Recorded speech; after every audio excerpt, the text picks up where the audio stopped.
So I haven't gotten a chance to review the current Black Panther series, which I'm keeping up with, so I figure this is going to be a really good start with this particular issue. Today we are going to be covering issue 8, but I first must set up the scene. If you jumped into this Black Panther while possessing the knowledge of the previous series, you'd be confused as hell as to what's going on. Hell, if you only knew about Black Panther at the surface level, you would especially be confused. So here's what's going on. T'Challa starts this series as a slave with his memory wiped.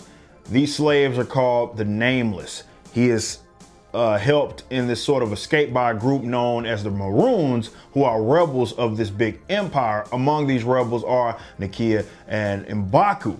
Nakia or Nakia is one of the few who actually remembers their past life. Now, Wakanda here is not simply a nation in Africa. It is an empire that is on the far reaches of the universe and really stretches among 5 different galaxies.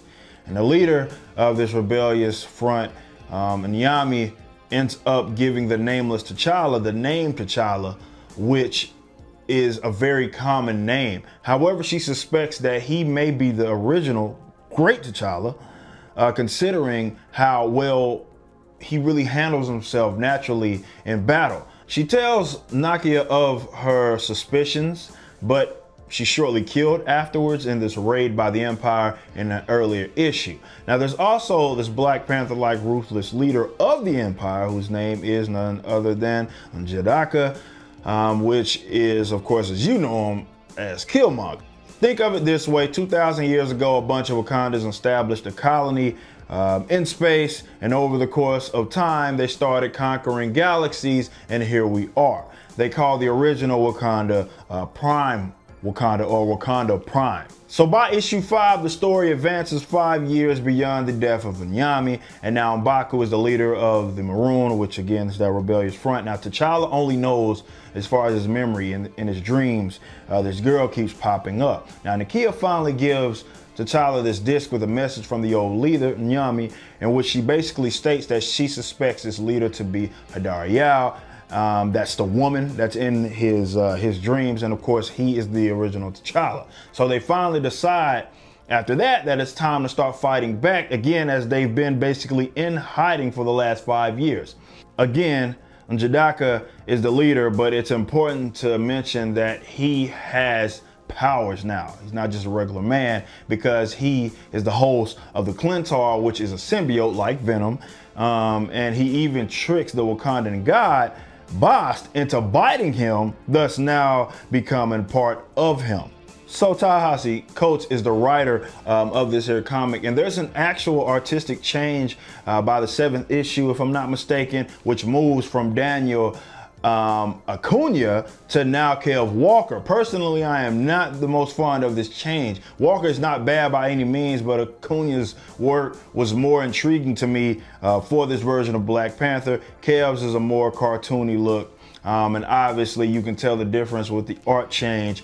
But it completely changes the atmosphere, which sort of throws you off. Anyway, let's briefly go over issue 8 of Black Panther. We are picking up after the last issue in which the Maroon have basically kidnapped the lead technologist for the Empire. They are trying to neutralize the archive, which is what houses all of the memories of the people, aka the Nameless, basically. So they're trying to neutralize the archive, obtain this information, free these people, give them back their memories. The cover art is for sure what got me stoked on what was to come of this issue, because we see what looks like to be Bast along with what could either be Black Panther or N'Jadaka. Obviously, it's probably the latter, considering what happened last issue. This here is generally what we see at the beginning of these issues. A brief run through of the intergalactic empire of Wakanda. As you can see, T'Challa still has not become what you generally know him as, Black Panther. But we do begin this issue with T'Challa dropping in on this ship, as you can see, and Nakia is on the comms. Apparently they are trying to intercept some raw vibranium, but discover that there's something actually funky going on this ship. And as you can see with this artwork, T'Challa looks more like damn Batman, looks like Black Batman with a beard. Anyway, in one of the holds that they're trying to get, there's a bunch of people stored in these containers. And Black Panther, being the hero that he is upset because Nakia says that the vibranium is obviously what they came here for.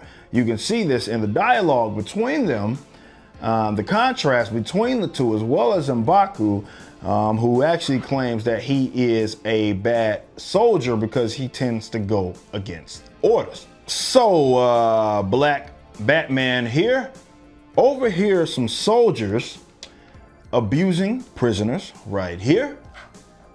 And T'Challa decides to attack them. As you can see, the man here thinks that he is the savior, right? This reminds me a couple of issues back when Nyami wanted to, well, basically she wanted Nakia to keep this under wraps, that she believed T'Challa to be the T'Challa. It would give them a sense of false hope maybe. Now T'Challa says that he's a fighter, right? He's not the savior. And he gives this look here as this with this crying child, and the man says basically, oh, you haven't come to save us, you've come to abandon us. So the destiny of Black Panther is well known, but they are interrupted by one of the soldiers or guards who ends up actually killing the man, shooting and killing him. Now, as he's dying, he's calling Black Panther this king, or T'Challa, this king. And before he takes off and starts to basically wreak havoc on everybody on this ship, he does take off his mask and he gives it to this little boy. And as you can see here, the artwork here, he's shooting everybody up. So basically here, we're ending the issue with the boy wearing T'Challa's mask that he just had on after he fired up the engine on this ship. Now this throws Nakia off because whatever he's about to do isn't in the plan. And T'Challa says that he's going to do what he was destined to do, putting the knife where it belongs. This is a repeated phrase which is centered around the translation of, you know, the name T'Challa, right?